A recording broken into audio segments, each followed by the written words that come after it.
The truth is, we know what we're supposed to be doing. Most of us know what we're supposed to be doing.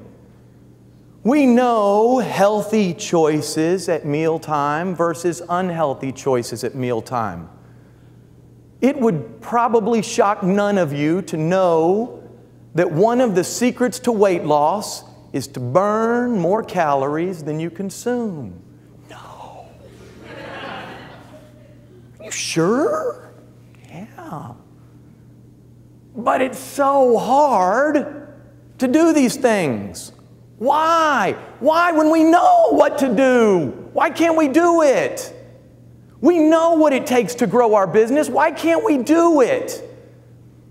And there are 12 emotional and psychological hurdles, roadblocks, that prevent us from doing the things that we know we're supposed to do. We're going to talk about 2 of them.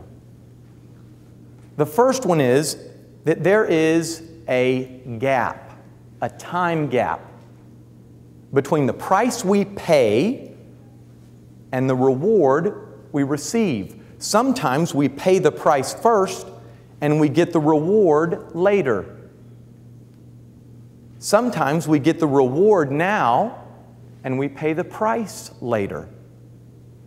And the bigger the gap is between that price and the reward, the more difficult it is for us to do what we know we're supposed to do. When we're talking about money, it's called the time value of money. And it's a calculation that we call interest.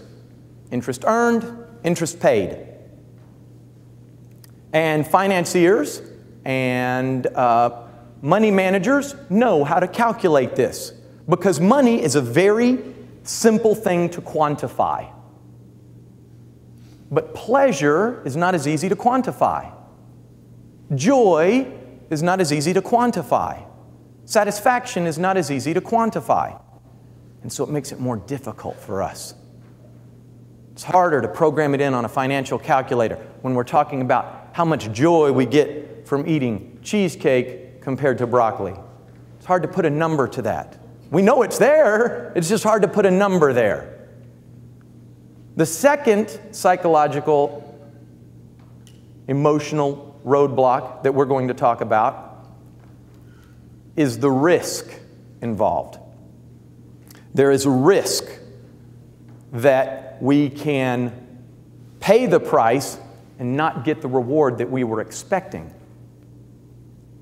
And again, when we're talking about dollars, financiers have very complex algorithms and formulas that they can use to calculate risk when they're looking at valuing a company. So I'm not talking now about a logical disconnect. I'm talking about an emotional and psychological disconnect. And any salesperson will tell you, emotion trumps logic every single time. You sell on emotion because that's what really motivates behavior. So if you don't know what to do, we're talking about something different. So there can be logical disconnects. I was at Luby's the other day and standing behind a couple, and there was a logical disconnect that I got to experience. An older couple, and as they approached the checkout where they get their drinks, the man looked at a sign and he said, "Good Lord, Ethel, they're charging $3.50 for iced tea." She looked at the sign, she said, "Ed, that's for a gallon of iced tea." He looked at the sign, he scratched his head, he said, "Good Lord, Ethel, I could never drink a gallon of iced tea." That's a logical disconnect. That's a logical disconnect. We're talking about an emotional disconnect. We're talking about a psychological disconnect. And so the secret to achieving and delivering consistently what we know we should be doing is in bridging this gap between what we know we should be doing and these reasons, this time gap and this risk gap, quantifying that and bridging that gap.